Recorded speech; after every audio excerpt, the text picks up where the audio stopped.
जैसा कि आज हम लोग डिस्कस करेंगे अबाउट टू नर्वस सिस्टम, और ये क्लास 9 10 से लेकर के 12 तक के बच्चों के लिए इम्पोर्टेंस है। और मैं आज इसमें पूरी समरी बताने जा रहा हूँ सेंट्रल नर्वस सिस्टम की और पेरिफेरल नर्वस सिस्टम की। और आज यहाँ पे आप लोगों की डाउट क्लियर हो जाएगी कि सेंट्रल नर्वस सिस्टम क्या होती है, पेरिफेरल नर्वस सिस्टम क्या होती है, अफरेंट नर्व सिस्टम क्या होती है, इफरेंट नर्व सिस्टम क्या होती है, somatic nerve system, autonomous, sympathetic, ऐसे बहुत डिफरेंट टाइप के नर्व सिस्टम हैं जिनके बारे में हम लोगों के ब्रेन में कन्फ्यूजन रहती है। तो आज उस कन्फ्यूजन को हम दूर करना चाह रहे हैं।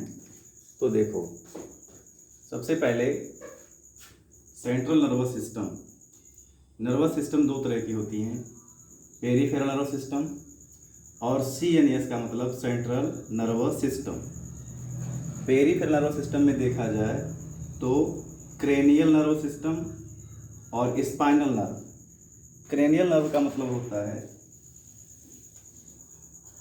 जैसे मान लो ये हमारा ब्रेन है, ये हमारा ब्रेन है और इस ब्रेन से अराइजेज होने वाली नर्व को हम क्या बोलते हैं, क्रेनियल नर्वस सिस्टम। और ये मान लो हमारे ऑप्टिक को, जैसे आई को जाती है कोई नर्व टिश्यू और हमारे ब्रेन से होते हुए, तो इसको हम क्रेनियल नर्व बोलते हैं। तो क्रेनियल नर्व का मतलब कि ऐसा नर्व जो हमारे ब्रेन से अराइज होकर के हमारे sensory organ like as face, eyes, ear, इन सब आर्गन को इनर्वेट करता है, उसको हम बोलते हैं क्रेनियल नर्व। स्पाइनल नर्व, आप देखते हो कि जो हमारा ब्रेन है ये सीधे इंटरलिंक्ड है स्पाइनल कार्ड से, और इस स्पाइनल कार्ड में भी नर्व टिश्यू पाए जाते हैं, उसको हम बोलते हैं spinal nerve. Central nervous system में पाए जाते हैं दो तरह की नर्व, स्पाइनल कार्ड और ब्रेन। देखो, ब्रेन मैंने पहले यहाँ पे अलग कर दिया, सेपरेट कर दिया। स्पाइनल कार्ड, ये जो स्पाइनल कार्ड है इसको हमने कहा स्पाइनल नर्व, और इसको आप बोल सकते हो ब्रेन के नर्व। ब्रेन से अराइज होने वाले नर्व टिश्यू को हम बोलते हैं क्रेनियल नर्व, और स्पाइनल कार्ड से अराइज होने वाले, जैसे मान लो ये हमारे किसी लिम्ब को नर्व जाता है, तो अब जो हमारे स्पाइनल कार्ड से जो नर्व टिश्यू अराइज हो करके हमारे लिम्ब के पास जाता है, जैसे मान लो हमारे स्टमक के जो बॉडी वाल के पास इनर्वेट हो रहा है, या फिर हमारे हैंड को कोई सर्वाइकल गर्दन वाले रीजन से हमारे हैंड पे कोई नर्व सप्लाई हो रही है, तो इसको हम बोलते हैं स्पाइनल नर्व। चारों में डिफरेंट समझ लो, ब्रेन, स्पाइनल कार्ड, ब्रेन से अराइज होने वाले नर्व को जो हमारे सेंस ऑर्गन को इनर्वेट करता है उसे हम बोलते हैं क्रेनियल नर्व। स्पाइनल कार्ड से जो नर्व हमारा अराइज होता है उसको हम बोलते हैं स्पाइनल नर्व। ये हमारा स्पाइनल कार्ड है, यहाँ से अराइज होने वाले नर्व को हम बोलते हैं स्पाइनल नर्व। फिर हम देखें cranial nerve, peripheral nerve, cranial nerve और सेंट्रल नर्व दोनों को अगर हम एक साथ मिला के बात करें तो इसे हम बोलते हैं peripheral nervous system. Peripheral nervous system को फिर ये दो भाग में डिवाइड किया गया है, अफरेंट डिवीज़न और इफरेंट डिवीज़न। जैसे मान लो हमारा यहाँ पे हैंड है और इस हैंड पे जैसे कोई कुछ चुभाता है, पिन चुभाना या फिर आग में पड़ जाने पे जल जाना, तो जो अफरेंट नर्व है वो मैसेज को कन्वे करता है स्पाइनल कार्ड के थ्रू ब्रेन को या फिर स्पाइनल कार्ड को, और यहाँ से एक नर्व अराइज होती है जिसको हम बोलते हैं इफरेंट नर्व। क्या बोलते हैं? Efferent nerve. तो ये जो हमारे सेंस को रिसीव करती है उसको हम बोलते हैं इफरेंट नर्व, अफरेंट नर्व, और जो उस सेंस के मैसेज को डिलीवर करती है हमारी आर्गन को, उसको हम बोलते हैं इफरेंट नर्व। याद करने का तरीका, इफ आर एग्जिस्ट, हमारे बॉडी से कोई बाहर निकल रहा है तो क्या निकलेगा? मैसेज रिलीज होगा जो कि हमारे स्टिमुलस के अकॉर्डिंग होगा, उसे हम क्या बोल देंगे? Efferent division. जो अफरेंट डिवीजन है, मतलब जो अफरेंट नर्व है, ये हमारा मैसेज इनपुट करता है सेंट्रल नर्वस सिस्टम को। जैसे मैंने पहले कह दिया, अगर हमारे हैंड पे कोई स्टिमुलस आती है, लाइक एज आप जल गए, गर्म पानी में हाथ पड़ गया, या फिर किसी ने आपके किसी अंग में जो है पिंच हो दिया, तो ये जो अफरेंट नर्व है ये मैसेज को कहाँ कन्वे करेगा? Input to central nervous system, यानी स्पाइनल कार्ड या फिर ब्रेन को मैसेज देगा।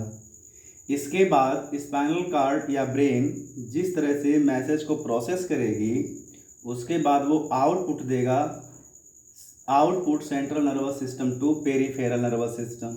मीन सेंट्रल नर्वस सिस्टम उस आउटपुट को कहाँ देगा? पेरीफेरल सिस्टम में। पेरीफेरल नर्वस सिस्टम में दो पार्ट हैं, अफरेंट और इफरेंट। तो अफरेंट का काम है मैसेज को, एनी सेंस को कन्वे करना टू सेंट्रल नर्वस सिस्टम, लेकिन जो इफरेंट नर्व है, अब हमारी सेंट्रल नर्वस सिस्टम मैसेज को इनपुट करेगा इफरेंट नर्वस सिस्टम को। इफरेंट नर्व डिवीजन दो तरह की होती हैं, somatic and autonomous. Somatic means somatic nerve system, जैसे transmit impulse from central nervous system to skeletal muscles. हम लोग क्लास 9 से ही पढ़ते आ रहे हैं स्केलेटल मसल्स, स्मूथ मसल्स और कार्डियक मसल्स। तो स्केलेटल मसल्स जनरली ऐसे होते हैं, इनका नाम ही है स्केलेटल मसल्स। मीन्स वो मसल्स जो हमारे स्केलेटन से जुड़े होते हैं उनको हम बोलते हैं स्केलेटल मसल्स। तो सोमैटिक नर्वस सिस्टम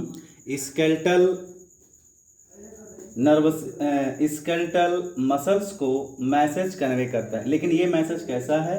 जिस तरह का हमारा सेंट्रल नर्वस सिस्टम आउटपुट किया है इफरेंट नर्व के द्वारा, वो हमारे सोमैटिक स्केलेटल मसल्स को ट्रांसमिट करेगा। अब कैसे वो इम्पल्स को ट्रांसमिट करता है नर्व टिश्यू हमारे मसल्स को, हम लोग दूसरे वीडियो में इसके बारे में चर्चा करेंगे। ये भी हो सकता है कि सेंट्रल नर्वस सिस्टम जो मैसेज है उसको कन्वे करे ऑटोनॉमस नर्वस सिस्टम को, ANS जिसको बोलते हैं। ऑटोनॉमस नर्वस सिस्टम मतलब इसमें स्केलेटल मसल्स नहीं है, बल्कि इसमें हमारे हार्ट आएंगे, हार्ट आने के साथ साथ हमारे विसरल आर्गन के स्मूथ मसल्स आएंगे। हाँ, उनके इफेक्ट से हो सकता है कि हमारे स्केलेटल मसल्स पे भी इफेक्ट आए, लेकिन डायरेक्ट मैसेज ये कहाँ करेंगे? सिंपैथेटिक और पैरासिम्पैथेटिक नर्वस सिस्टम पे। इससे पहले हम लोग ऑटोनॉमस नर्वस सिस्टम के बारे में कुछ जान लें। ऑटोनॉमस नर्वस सिस्टम बना किससे होता है? Consist nerve fibre that transmit impulse from central nervous system to smooth muscles and cardiac muscles। Somatic nerve system कहाँ पहुँचाता है मैसेज को? स्केलेटल मसल्स को। और जो CNS से मैसेज ट्रांसमिट हुआ इफरेंट नर्वस सिस्टम से होते हुए ऑटोनॉमस नर्वस सिस्टम में, वो किसको कन्वे करेगा मैसेज? स्मूथ मसल्स और कार्डियक मसल्स। मीन्स हमारे विसरल आर्गन के, या फिर जो हमारी अनैच्छिक मांसपेशियाँ हैं, और हमारे जो हार्ट का मसल्स है उसको भी मैसेज कन्वे करता है। इसके बाद ये भी ऑटोनॉमस नर्वस सिस्टम दो तरह की होती हैं, सिंपैथेटिक नर्वस सिस्टम और parasympathetic nervous system. Sympathetic nervous system में इन रिस्पॉन्ड टू डेंजरस और stress situation active speed of heart rate deliver more blood to area of body that need for oxygen और other response. जैसे हमें होता क्या है कि किसी मैसेज को सुन करके हमारे बॉडी में स्ट्रेस आ गई, और आप लोग देखते होंगे कि स्ट्रेस होने पे ना तो हमें भूख लगती है, ना जल्दी प्यास लगती है, और हम उतने ही एक्टिव रहते हैं।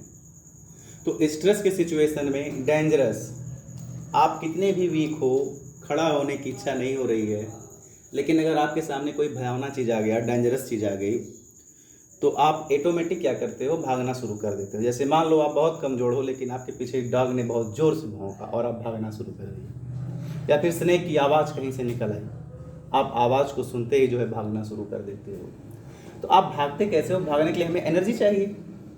तो एनर्जी कहाँ से आएगी? ऑक्सीजन से। ग्लूकोज का बर्निंग शुरू हो गया। आप कहोगे सर मेरे बॉडी में ग्लूकोज हो तो मैं एक्टिव होता है। अरे आपके बॉडी में फैट है भाई। तो इमरजेंसी में क्या होती है? ऑक्सीजन डिलीवर होती है मोर अमाउंट में, और हमारी बॉडी से एनर्जी रिलीज होती है और वो रिस्पांस देता है। Parasympathetic nerve, a network of nerve that relax your body after period of stress और डेंजर। दोनों नर्व सिस्टम का ही खेल है। जैसे मान लो आपको एक कुत्ते ने भौंका और आपके पीछे दौड़ना शुरू किया, आप भागना शुरू किए, और लास्ट में कुछ दूर तक आप गए, इसके बाद जो है वो डॉग की जो बार्किंग है वो आपका सुनाई देना बंद हो गया। सडनली आप क्या करते हो? कुछ दूर जाने के बाद रुक करके रिलैक्स होकर के पीछे देखते हो, कहीं डॉग तो है नहीं। और जब आप रिलैक्स हो जाते हो तो रिलैक्स कौन करवाता है? Parasympathetic nerve.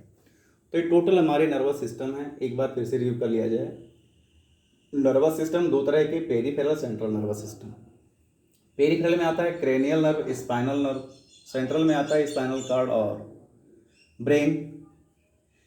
पेरिफेरल सिस्टम दो तरह की होती हैं, अफरेंट और इफरेंट। अफरेंट का काम है सेंस एनी इम्पल्स, या फिर आप स्टिमुलस बोल सकते हो। सेंस को कन्वे करता है कहाँ तक, सेंट्रल नर्वस सिस्टम को डिलीवर करता है। सेंट्रल नर्वस सिस्टम यहाँ से आउटपुट देता है पेरिफेरल सिस्टम को और जनरली इफरेंट नर्व को, सेंस नर्व को नहीं, इफरेंट नर्व को। और इफरेंट दो तरह की होती हैं, सोमैटिक नर्व सिस्टम और autonomic nerve system. Somatic means Soma, Soma means body. ये मैसेज कन्वे करता है हमारे स्केलेटल मसल्स को, जबकि autonomous nervous system message convey करता है सिंपैथेटिक और पैरासिम्पैथेटिक, जिनमें हमारे स्मूथ मसल्स और कार्डियक मसल्स आते हैं। सिंपैथेटिक मसल्स इमरजेंसी की कंडीशन में क्या होती है, रिलीज होती है और ब्लड और ऑक्सीजन के लेवल को बढ़ा देती है हमारी बॉडी में, जिससे हम क्या करते हैं, हमारे बॉडी की जो फंक्शन होती है वो बहुत ही तेज़ हो जाती है, हार्ट की रेट इंक्रीज हो जाती है। पैरासिम्पैथेटिक क्या करती है, एक नेटवर्क ऑफ नर्व है जो हमारे बॉडी को रिलैक्स करती है अपने स्ट्रेस से। Thank you for watching this video.